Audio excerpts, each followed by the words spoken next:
The mysterious and terrifying screams of fallen angels. Amajwi ateye ubwoba kandi amajwi nanone y'amayobera yuzuye amayobera akomeje kumvikana munsi y'umugezi wa Efurate. Ayo ni amajwi ateye ubwoba akomeje kumvikana. Ndashije mubisha.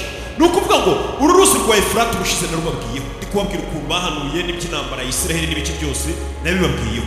Uyu mugezi wa Efurate nabwiye ngo ni umugezi uvugwa muri Bibiliya inshuro nyinshi cyane. Ubwo uyu mugezi nanone nababwiraga ngo umaze igihe kinini uri gukama kandi ibyo bintu byo kuvuga ngo uruzi rwa Efurate ruzakama byanditse muri Bibiliya. Ndetse ngo uwo mugezi nk'uko byanditse muri Bibiliya ngo uwo mugezi nukama uzaba umeze nk'uri guha inzira zizaba ziri guturuka mu burasirazuba aho bagereranya n'aho hari Ubushinwa uyu munsi wa none. Byose ndasha tubyinjiremo. Ndetse bavuga ati gukama k'uwo mugezi ni uguha inzira abasirikare benshi bazaba baje kwica abantu ku isi benshi cyane. Nanone bakavuga ko urwo ruzi gukama bizatuma abamarayika bazamuka ndetse bifite aho bihuriye n'urwabya ruzaba rwasutswe rw'umujinya w'Imana ruzaba rwasutswe muri uwo mugezi wa Efurate. Uyu mugezi wa Efurate rero nk'uko nabwiye umaze iminsi uri gukama. Uyu mugezi umaze gukama batangiye kugenda babona ibintu bimeze nk'amakave n'indake zigiye zirimo indani muri aho ngaho kwa kundi umugezi ukama nyine warakamye byo pe. Uwo mugezi umaze gukama batangira kugenda babonamo indake utuntu tumeze nk'utuntu twagira ngo ni nk'utudirishya ariko ducukuye mu bibuye birimo hasi. Batangira kumvamo amajwi azamuka ameze nk'ari kuronga, amajwi adasanzwe, amajwi ateye. Reka ayo majwi namwe nyabumvishe. Abanyamakuru bagiye bari kotinga ayo majwi ari guturuka munsi y'umugezi wa Efurate. Uko uruzi rwa Efurate rugenda rukama bifite aho uruzi rwa Efurate gukama. Ndaje mbabwire uko mu byahishuwe byanditsemo icyatumye uruzi rwa Efurate rukama. Byose turagenda tubihuza na Bibiliya. Gukama k'uru ruzi nta kindi cyabiteye ni ibyanditse muri Bibiliya byose bibagire ku mirongo. Ariko urwo ruzi uko rwamaraga gukama cyangwa ari kugenda rukamakama cyane rugakabya amajwi akomeje kugenda azamuka atera ubwoba. Turaza nabyo kugira ngo tubihurize. Reka nze mwumvishe ayo majwi. Tega amatwi wumva ayo majwi. Aho uruzi rwa Efurate rwagiye rukama hasi hameze nk'aho harimo indake, hameze nk'aho hagiyemo utuntu tw'ubuvumo n'utundi tuntu wagira ngo ni utwenge, hari guturukamo amajwi avuga gutya bayarikodinze. Nawe yumve neza amajwi ateye ubwoba.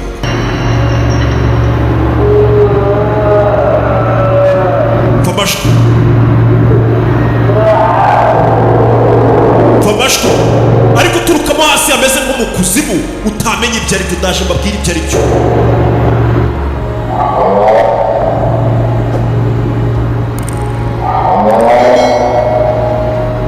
Amajwi murayumva?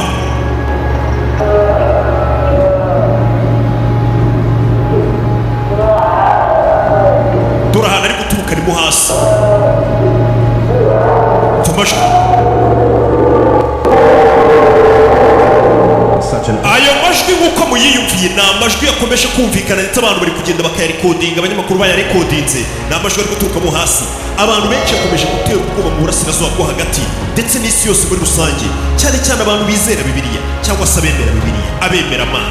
Byakomeje kubatera ubwoba kuko ibyo bintu bifite aho bihuriye n'ibyaha. Uyu mugezi ubundi wa Efurate cyangwa se uruzi rwa Efurate ni urugezi rwagiye ruvugwaho ibintu byinshi. Impamvu ngo rwagiye ruvugwaho ibintu byinshi, abemera Imana ni umugezi bafata nk'aho ari umugezi wagiye uhanurirwaho ibintu byinshi, ni umugezi wavuzweho ibintu byinshi. Uyu ni umugezi uvuga inshuro nyinshi cyane muri Bibiliya, musubire murabizi. Abatemera Imana nabo bakumva ko nyine ari umugezi usanzwe ari abantu bakabya gusa baraha. Nanone bikavuga ko ngo ayo majwi nanone yakomeje kugenda yumvikana bari kodinze aturuka. Urabona uyu mugezi wari umugezi munini cyane ugenda ukama. Ibyo turasha tubigereho. Uko uyu mugezi wagiye ukama hasi munsi mo hasi hatangiye kugenda haturukamo ibijwi bari kodinze ndetse biteye ubwoba gutyo. Wagira ngo ni nk'abantu bari gusakuza bababara ariko kumva ari ibijwi none bimeze nk'aho ari inyamaswa iri kubivuga kandi ukumva ari nk'umuntu. Abenshi bakomeje kwemeza ko cyangwa se abasoma Bibiliya nk'uko byanditse muri Bibiliya bakomeje kugaragaza ko ari amajwi y'abamarayika. Bamarayika bigometse ku Mana mu ijuru ikabamanura ku isi. Ari amajwi y'abo bamarayika. Abamarayika bamanuwe mu ijuru bakagera ku isi. Abo bamarayika bageze ku isi nibo bitwa amadayimoni. Amadayimoni n'abamarayika buri abamanukanye na Satani uko bitwa. Ubundi uyu mugezi uruzi rwa Efurate ni umugezi ungana na mayiro cyangwa se na mayirozi 1740. Urumva ni uruzi runini cyane. Mayiro 1740. Ndetse bivugwa ko uyu mugezi wa Efurate ari wo mugezi muremure muri Asiya yose. Ni wo mugezi muremure. uyu mugezi kandi nanone wa Efurate ni umugezi uca muri Siriya ugaca muri Irake, ibyo byose nibihugu ugenda ucamo, ndetse uyu mugezi ugaca no muri Turikiya mbere y'uko uyu mugezi ugenda ukamanuka ukagera mu bigobe bya Perisi. Urumva ni umugezi muremure cyane. Uyu mugezi nanone kandi abakurikirana iby'uyu mugezi cyangwa se nk'uko abakurikirana iby'uyu mugezi cyangwa se nk'uko abakurikirana iby'amateka y'isi babibona, uyu mugezi ngo guhera mu 1950 kugeza uyu munsi wa none n'uno byaragiye birakabya, umaze gutakaza volume yawo ku rwego rungana na 80%. uri kumva ariko icyo kintu umugezi mbega uri gukama kandi cyane, kandi ikama ry'uyu mugezi ryari ryarahanuwe kera cyane muri Bibiliya nk'uko nigeze kubibabwiraho. Uyu mugezi uyu munsi wa none tuvugana umaze gukama cyangwa se umaze gutakaza volume ingana na 80% y'iyo yahoranye. Nanone kandi ngo uko uyu mugezi urushaho gukama cyane, abasenga abasoma Bibiliya, ngira ngo hari na benshi muba mukijijwe musenga cyane, murabizi abasoma Bibiliya n'abakozi b'Imana banyu cyangwa bajya banabibabwira, nimba batayibabwira mujye mwizera no mukore subscribe. Ni ukuvuga ngo abasoma Bibiliya bamaze kubimenya cyangwa se abemera Imana bose muri rusange, namwe mwese murimo, ngira ngo ni gakenya wasanga umuntu atarigeze asoma Bibiliya cyangwa yumveho. Muri Bibiliya icyo gitabo birimo ko gukama k'uruzi rwa Efurate biri kutuganisha ku mperuka, ndetse tuba turi kuyikozaho imitwe y'intoki neza gutya. Gukama k'uruzi rwa Efurate ni ikimenyetso cy'imperuka. Ibyo ni ibintu nawe ubwawe wakwifatira Bibiliya utaje no kubisanga no kuri YouTube channel yanjye uvuge ngo ndi gutwika. Uya ni ibintu rero wafata Bibiliya nimba usenga ukajya mu byahishuwe ukabyisomera ko gukama k'uruzi rwa Efurate biri kutuganisha ku mperuka neza turi kuyisatira gutya. Gusa nanone abatemera Imana benshi bo urabizi nawe bashyira mu bwenge bwinshi bagatangira kuvuga bati oya nivuga ngo ibyo bintu byari byanditswe muri Bibiliya imyaka irenga 2000 k'uruzi ruzakama bizabituganisha ku mperuka. Atahubwo ni ukubera ibikorwa by'abantu bakoresha uraruzi nabi, cyane cyane nk'abakora ruraruzi barukoresha mu bikorwa byabo babijyana kubaka amadame cyangwa se nanone ihinduka ry'ikirere, akaba ariyo mpamvu umugezi uri gukama. Gusa abasoma Bibiliya bo barabizi neza ko birimo kandi byari byaranditswe. Sinumva ko ikintu cyaba cyaranditswe imyaka irenga 2000 kigahanurwa, wowe kaza uje kukivuguruza ngo kuko ngo wowe ufite ubwenge ngo umunyabwenge. Buriya abantu bitwa ko ngo bafite ubwenge bwinshi niba usanga bashaka gupinga Imana, nako ntabwo baba bafite biyita. Tutitaye kuri ibyo by'abahakana Imana, umuntu wese usoma Bibiliya cyangwa se wemera Imana azi ko ibyo bintu byo gukama k'umugezi k'uruzi rwa Efurate n'ayo majwi twumvaga tukaba tuyagereranya n'ay'abamarayika bamanutse mu ijuru, Imana yamanuye bakaba bafungiye muri uwo mugezi mo hasi, ariko bivugwa bizwi ko ibyo bintu byari byaranditswe muri Bibiliya. Tugiye ku byerekeranye na Bibiliya kugira ngo umenye iby'uko abo bamarayika ari amajwi twumvishe ko ari abamarayika Imana yafashe igafungira mu mugezi wa Efurate, kandi abo bamarayika ari impamvu Imana yabafungiye muri uwo munsi w'umugezi wa Efurate byanditse muri Bibiliya. Ibyo bintu impamvu nabikubwira, ushobora gusoma mu gitabo cy'ibyahishuwe umurongo wa 12 guhera ku gice cya 7 kugira ngo umenye ubundi bano bamarayika byatangiye gute. Uwo murongo uravuga ngo mu ijuru habaho intambara, Mikayeli n'abamarayika be batabarira kurwanya cya kiyoka ubwo ari we Lusifa, nyine icyo gihe bamwitaga Rusoferi, ari we waje guhinduka Sekibi Satani. Mikayeli n'abandi bamarayika barwanya abo bamarayika bari bigometse ku Mana kugeza ubwo babanesheje. Baba bamarayika babamanura ku isi, bamanukana na Satani. Satani yamanukanye kubera ko yateje mu ijuru, yamanukanye n'abamarayika benshi amaze gutsindwa intambara, bamanuka ku isi. Abo bamarayika gusa bamaze kugera kuri iyi si bo na Satani ntabwo bari bemerewe kwidegembya ngo bakore ibyo bashaka. Ibyo dushobora kubisanga mu byahishuwe, dushobora kubisanga muri Luka, dushobora kubisanga mu gitabo cya Yuda, twabisanga henshi. Abo bamarayika na Satani bageze ku isi ntabwo bemerewe kwidegembya ngo muhurire Satani agenda mu muhanda cyangwa iki. Bafite ukuntu baziritse ariko bakora ibyo bakora. Bamwe rero muri abo bamarayika bamanutse ku isi, Imana ubwayo bitewe n'ubushake bwayo cyangwa se na gahunda zayo yafashe bamwe muri abo bamarayika uko ari 4, ifatamo 4. Ubundi hari Satani yamanukanye n'abamarayika benshi cyane umunsi wa none bitwa abadayimoni cyangwa se abamarayika bigometse ku Mana. Bamwe muri abo bamarayika rero bamanukanye na Satani, 4 muri bo baboheye munsi y'umugezi cyangwa se rwa ruzi rwa Efurate. Ibyo ni ibintu bizwi biri mu byahishuwe, ndetse akaba ari nayo mpamvu turi kuvuga ati ayo majwi yakomeje kumvikana uruzi rwa Efurate ruri gukama ni amajwi y'abo bamarayika Imana yafungiye 4 munsi y'umugezi wa Efurate, akaba ariyo majwi yabo turi kumva cyangwa se abadayimoni.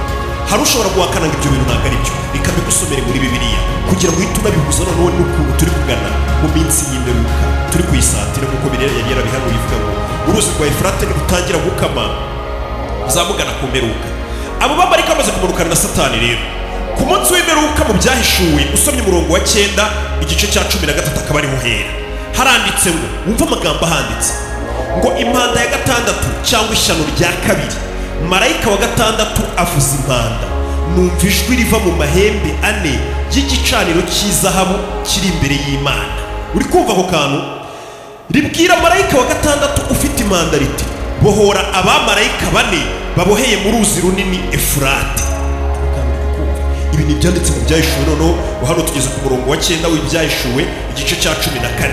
Imana yaravuze mu ijuru. Imana imaze kuvuga cyangwa se ku munsi w'imperuka ngo Imana izavuga mu ijuru. Imana nimara kuvuga mu ijuru, ijwi ngo rize ribwire marayika riti bohora abamarayika bane baboheye mu ruzi runini Efurate.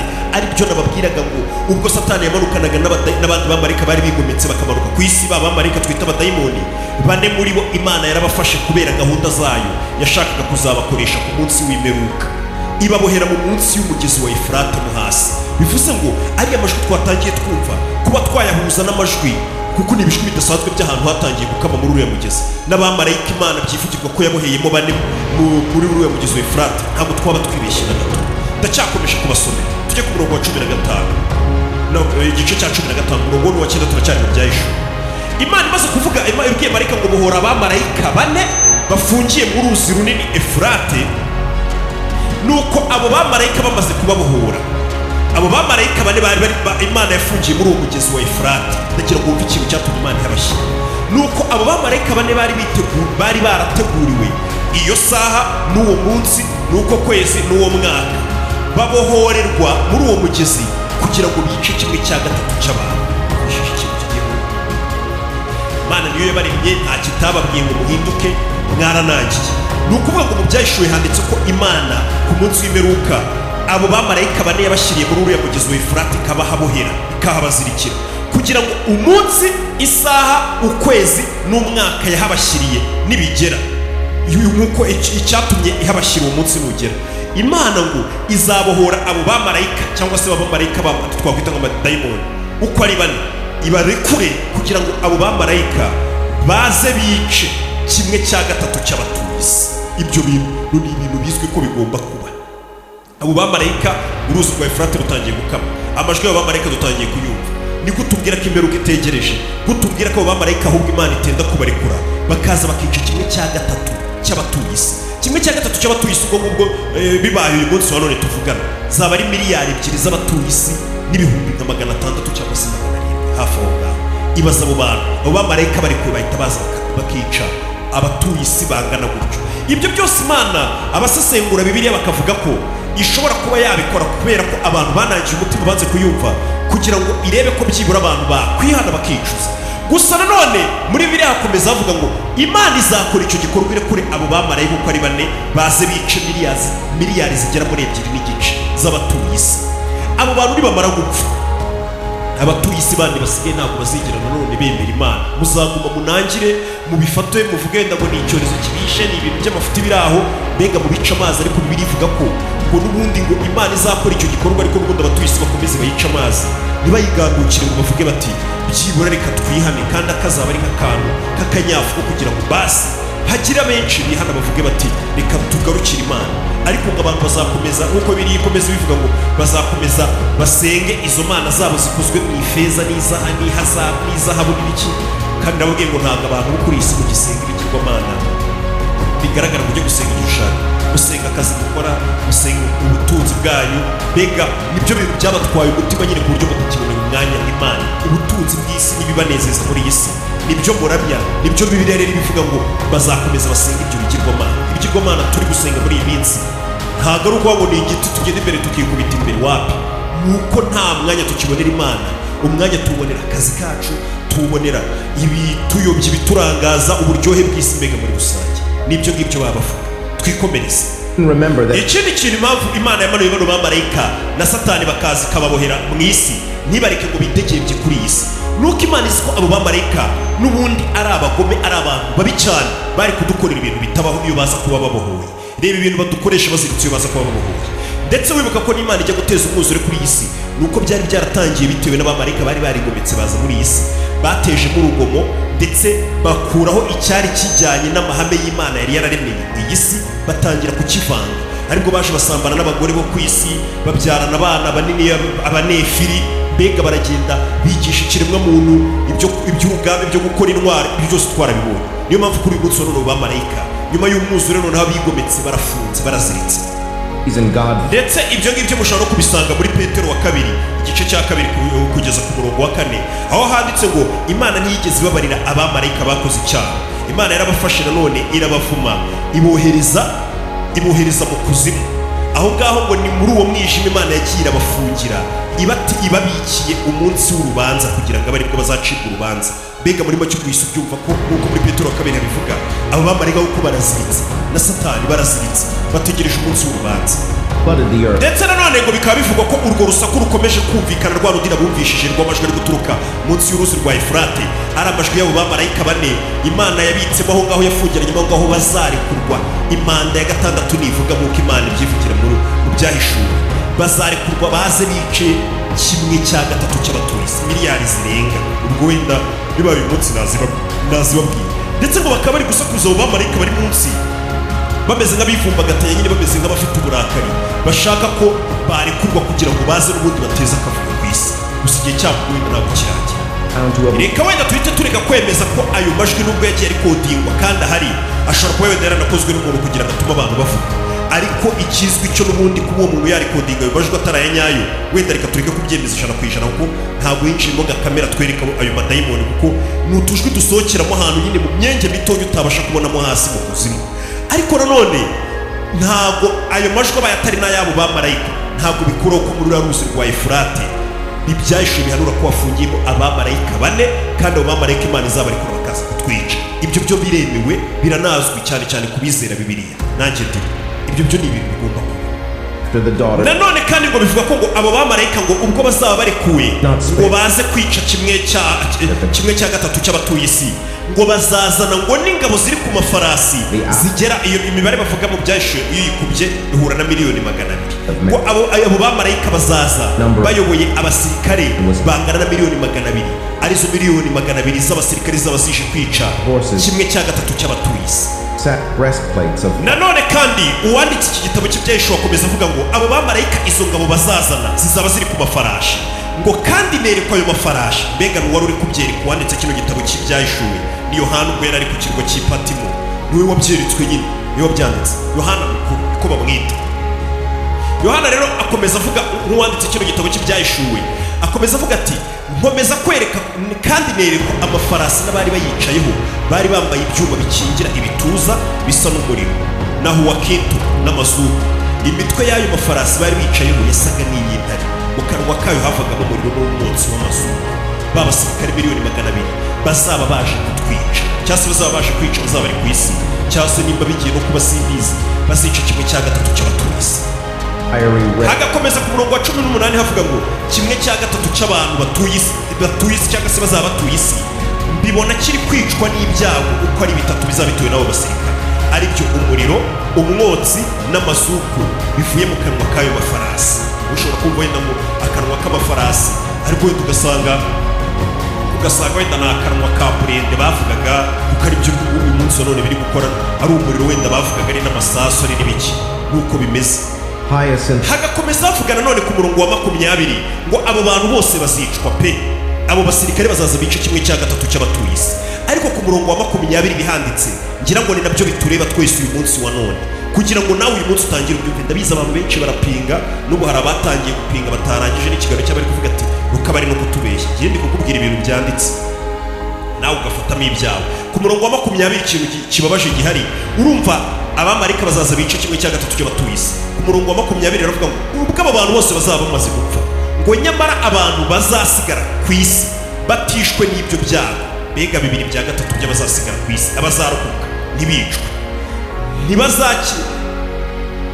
ntibazihana ngo bareke imirimo y'intoki zabo, ngo bareke gusenga abadayimoni n'ibishushanyo byacuzwe mu izahabu no mu ifeza no mu miringa n'ibyaremwe mu mabuye no mu biti bitabasha kureba cyangwa kumva cyangwa kugenda.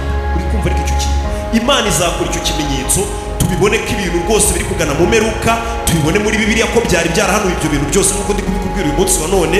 Dukomeze dupinge twigire mu byacu, abo bantu bapfe bangana gutya amamiliyari n'amamiliyari, abazarokoka dukomeze tunangire imitima, twigumire muri gahunda zacu, tumere nk'aho nta cyabaye.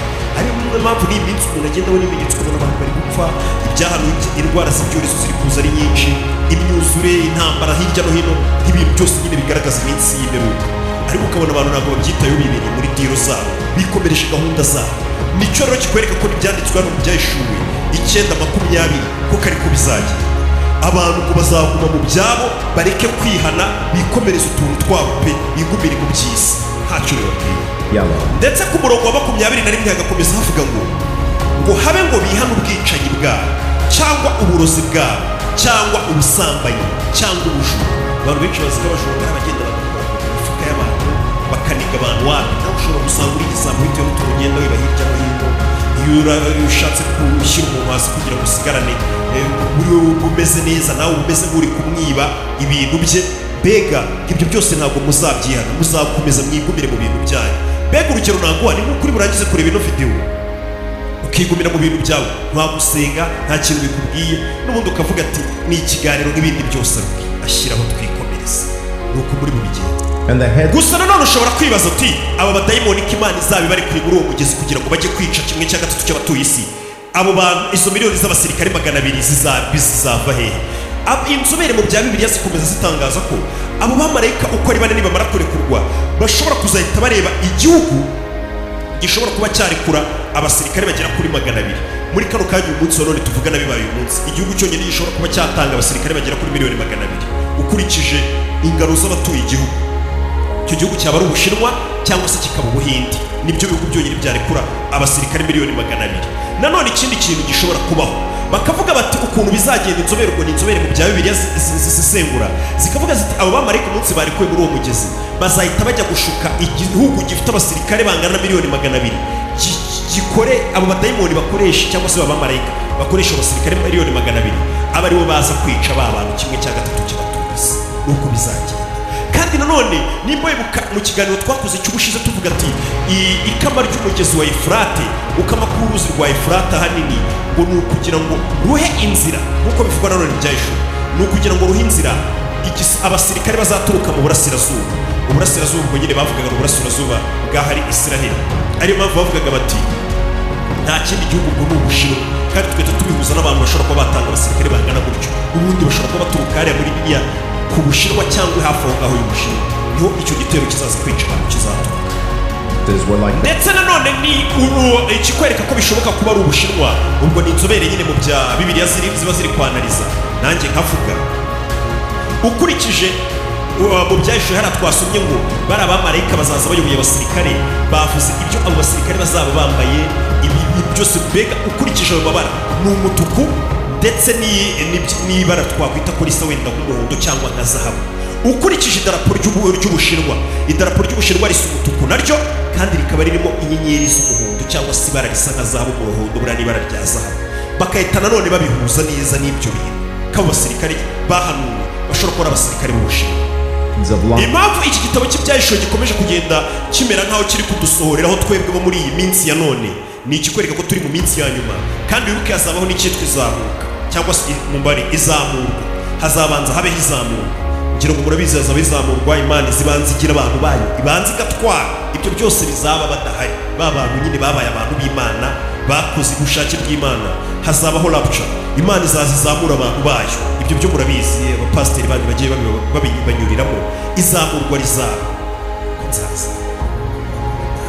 nyamara nzazamurwa, musigare muhura n'ibi bintu mpora mbabwira. Gusa nanone nk'abakoze subscribe kuri YouTube channel ya Rock Entertainment, cyangwa se n'abandi mwese muba mubonye kino kiganiro, kugira ngo usobanukirwe bino byose mba ndi kukubwira, genda nk'uko ushobora gufata igitabo kindi ukagisoma, cyangwa ukareba filime yanjye amasaha 5 cyangwa ukwezi ukireba.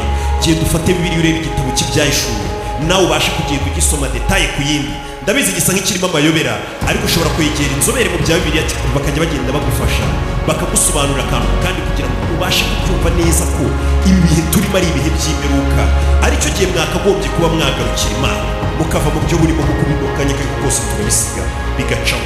mugende musome iki gitabo, cyangwa se nanjye ko nzajya ngerageza nshobojwe nzajya nza hano tugire bimwe tuganiraho ku byerekeranye na Bibiliya. Ibyerekeranye na Bibiliya byo hano nayo bemereye ko tugomba kujya tubiganiraho uko byamera kose, n'ibindi twabireka buriya. Ndetse nabwo mwabasha gusobanukirwa ibyabo bamarayika n'ingaruka badufiteho kuba baramanuwe kuri iyi si, ndetse n'ibyo batuma dukora cyangwa se ibyo dukoreshwa byose ukabasha kubisobanukirwa, ndetse ukanamenya kamere y'ibyo biremwa. Ibyo byose bivugwa nyine twatangiye kugira ati hari abadayimoni cyangwa se abamarayika bazirikiye munsi y'uruzi rwa Efurate, ukamenya kamere yabo n'uko bakora byose ukamenya. Ikindi cyiza cy'iki gitabo nanone kibyahishuwe, ni igitabo kibasha kutwereka uko Imana ibona icyaha, uko Imana izaca urubanza, uko Imana yabigenza uramutse wicujije none nawe ugasobanukirwa akamaro ko kwicuza kugira ngo utazahura n'uwo mujinya w'Imana, kuko umujinya w'Imana wo tugomba kuzahura nawo mu gihe cyose twayigomeye, kuko twarayigomeye ntabwo dukora ubushake bwayo twese. Icyo gihe rero niyo mpamvu ukwiye gusoma kino gitabo cy'ibyahishuwe, kuko kiguha ishusho ngari y'uburyo Imana ifatamo icyaha, uburemere bw'icyaha. Hari ukuntu muri iyi minsi abantu bibagiwe uburemere bw'icyaha mugira ngo Imana yo imeze nkamwe niko ibifata.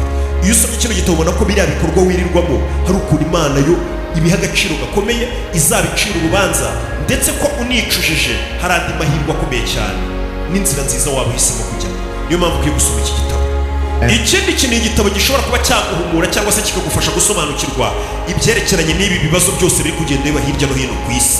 Urabizi niba kubwira ngira ngo sinzi uko ni Yesu babajije ngo tuzabwirwa n'iki ko imperuka yegereje, akabasobanurira ibintu byose, akabwira ati ishyanga rizatera irindi, ibihugu usigaye ubona buri munsi bibyuka bitera ibindi, indwara z'ibyorezo. Uyu munsi haravaho icyorezo kimwe haza ikindi tutari tuzi. Ibintu nk'ibyo ni byinshi byose ugenda ubireba. Usomye rero ibyo bintu byose ugenda ubasha kugira ishusho ngari ku minsi ya nyuma, ku buryo ibintu bitaba umeze nk'injiji ngo bijye bigucaho uhita uvuga ati nyamara ibintu hari ahantu nabibonye. Ibi si byo bivugwa hano, kugira ngo ube ufite ishusho y'ibyo bintu. Tube duhumutse twese. Ibyo udusha ujye ubishyira muri komenti nanjye unsobanurire. Buriya nsoma komenti uzanyoreye igihe mbona ko umuntu urenze ariko umbwira ibintu atari koroke naka ugahita uvuga ati kabisa ahubwo ibintu nibyo. Tukagenda duhana ubumenyi kugira ngo cyangwa se ukabaza n'abandi barenze, nawe ukaza ukabudusangiza kugira ngo twese tugendere ku murongo, tube dufite amakuru. Ikindi kintu nababwira abantu mumurikiye ni uko twese tugomba guhora turi maso, kuko icyo cyo ni ngombwa. Tukaba turi maso mu byerekeranye n'umwuka, ukuntu mu gusenga n'ibikorwa byacu tukisuzuma. Ikindi tukaba turi maso no ku by'umubiri, kuko tuzi ibizaza byose, kuko iyo wagiye usoma kino gitabo kiraguhumura n'Imana ikakuyobora ikaguhumura. Tukaba twiteguye ibyaza byose ko tugomba guhangana nabyo cyangwa se no kubicamo, kuko tuzi wenda aho tuzaba turi kugana. Nicyo kintu cy'ingenzi ubundi kinakomeye. Nubwo nanone kino gitabo cy'ibyahishuwe gisa nk'ari igitabo giteye ubwoba, n'igitabo giteye ubwoba byo pe, kiba muri Bibiliya kikwereka iby'imperuka n'ibiki byose, ariko nanone muri icyo gitabo ni naho nanone usanga inkuru y'ihumure igaragaza ko Yesu azagaruka, ndetse akaza gucira urubanza abazaba bakiri bazima n'abapfuye bakazurwa nabo bagacirwa urubanza. Urumva nimba witeguye ko hazaza umuntu guca urubanza, ukaba uzi ibyo azaca urubanza agenderaho, nimba n'ubwo ubuze amategeko yawe tuvuga ati ntakoze ibi n'ibi ntabwo nafungwa pe, byagorana. Nawe usomye ibyo bintu byose ukaba uzi ibyo bintu umuntu uzaza guca urubanza azagenderaho, nawe ubwo icyo gihe bituma uba uri maso kugira ngo utazacika urubanza, ukagerageza. Ntabwo biba byoroshye kugerageza. Ikirenzeho kandi iki gitabo cy'ibyahishuwe nanone ni igitabo kiduhumuriza kitubwira ko that those who remain faithful will receive eternal life. Ko abakomeje kuguma mu byizerwa bakagendera ku bushake bw'Imana bazaragwa ubwami bw'ijuru, ndetse bazabaho ubuziraherezo. Ubu ubuzima bw'amafuti dufite hano ku isi nta kigenda, kanya kariko kose umuntu arapfa kandi yari akiri muto cyayabana, ni ubuzima bugufiya nyine. Atariko n'igitabo nubwo giteye ubwoba kiduhumuriza kikatwereka ko hari icyo twakora tukazabaho ubuziraherezo kandi ubuzima bwiza kurusha ubu ngubu. Ibaze nimba uyu munsi none hari akantu ukora cyangwa se hari ibyo urimo kumva ubuzima buraryoshye, waba uri kumwe na famiye yawe cyane, icyo kumva ubuzima buraryoshye kandi turi mu isi mbi.